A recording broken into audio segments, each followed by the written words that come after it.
Hi, I'm John Mark Young, President and Chief Investment Officer of Whitaker-Myers Wealth Managers, and I'd like to welcome you to another installment of the Whitaker-Myers Wealth Managers What We Learned in the Markets This Week video. Remember, our aim is to provide you, our valued clients, with a brief video giving you information that's helpful to your understanding of the markets from a biblical worldview with no financial agenda, which of course makes us uniquely different than the news media in America. So let's talk about the four things we learned in the markets this week. Point number one, the stock market unfortunately broke its winning streak with this week's performance. As you can see from the chart on your screen, this week was all messed up by what happened on Wednesday. And of course, on Wednesday, the Federal Reserve raised interest rates by 0.75%. Now, let's be very clear. That movement of interest rates is not what moved the markets, because everyone, including Jerome Powell's mother, father, sister, brother, auntie, cousin, they all knew what was going to happen. They knew that rates were going to go up 0.75%. However, when the Fed's report came out, they commented on possibly easing at some point if economic conditions deteriorated. And as you can see, the market jumped significantly intraday. From its low, it just spiked straight up. And then when Fed President Chair Powell's press conference came about, he came across much more hawkish, saying that they would go longer and higher with interest rates. Now, here's how the markets ended the week. The S&P 500, which of course in our Dave Ramsey lingo is our growth and our growth and income stocks merged into one index, that fell 3.35% for the week. The NASDAQ, which is exclusive of just growth stocks, that dipped 5.65% for the week, and no surprise there with the Fed being more aggressive with interest rates, or at least talking about being more aggressive. And finally, small cap stocks, our more aggressive brethren in the Ramsey lingo, they were down 2.13% for the week.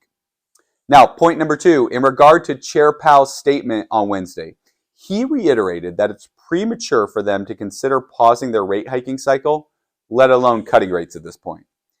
He outlined a few times during the conference that the three critical questions that the FOMC must consider.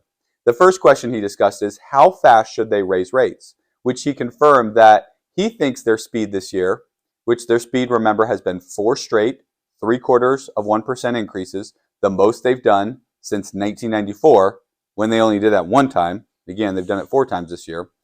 He thinks that's been appropriate. Second question, how high should they take interest rates? He didn't commit to a 50 basis points or a 0.75% hike in their December meeting, and Fed funds future rates have about a 50-50 split right now on which side will happen. And the final question is, how long should they keep rates at these levels, restricting and throttling the economy? Finally, when he mentioned in regards to these 3 questions, if they over-tighten, meaning they take rates too high, they leave them there too long, that inevitably would drive us into a recession. He feels that going into a recession is a better risk to take than letting inflation become entrenched in the economy. Reason being, the Fed has a history of lifting us out of recessions. They've got a track record of doing that. They know how to do that. But the Fed's record of curbing inflation, not so good, not so consistent, hence his point there. Point number 3, the U.S. midterms are on Tuesday, November 8th, just a few short days away. Now, look at the expected probabilities from a small money wagering website, predictit.org. I like this website because while there is undoubtedly still partisanship in these odds, people are putting real money to work rather than just opinions, which are what we get from most of our polls, on top of any biases they have. Now, let's discuss the most talked about question in D.C. right now. Who is going to control the Senate after Tuesday? Right now, PredictIt has 74% odds that Republicans will take the Senate, up from 72% on Wednesday of this week. This is huge since mid-October, when PredictIt had it basically at a coin toss, 50-50. And before that, there was a slight edge to the Democrats. The odds of how the Republicans will win the Senate are on your screen. And as you can see, they have slight odds in Arizona, Nevada looking strong for the GOP, and even PA at about 64% odds according to PredictIt. The probability of Republicans winning the House at this point are 90%, down from 91% earlier this week and up from 72% in August. This makes sense given that the Biden's approval rating is just at 40% according to Gallup, and the average loss when your approval rating is below 50 is 37 seats. This helps the market because it creates divided government. Take a look at this chart from US Bank. The average return in the year of a midterm is -1%. And the average return 6 months after a midterm is 15.1 and 16.3 12 months after a midterm and 6 months after a midterm. After a midterm, you never have experienced a loss going back to 1962 when JFK was president. That's really interesting to think about. Never had a stock market loss in a midterm year after 6 months or 12 months after the midterm. Nice chart there were U.S. banks. Point number 4, and finally, let's discuss the second largest economy in the world, China. Longtime investor in China, Tiger Global Management, has paused investing in China stocks for the time being as they reevaluate their exposure in the market. This is huge because they're a big investor in China.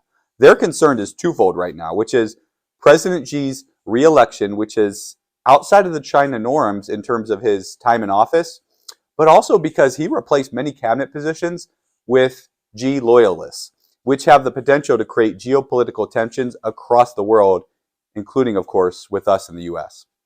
Additionally, they're worried about their zero COVID policy, which now will likely continue, creating a much slower growth trajectory for their economy.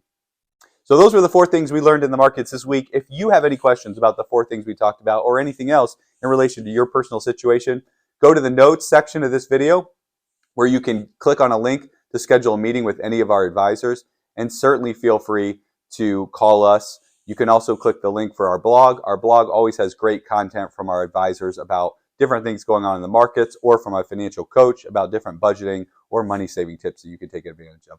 Also, please remember to hit that like button on the YouTube video. That helps us with Google and YouTube's algorithms to make sure our content gets to more people so we can help people like Dave live and give like no one else. Thanks so much. We'll talk to you soon.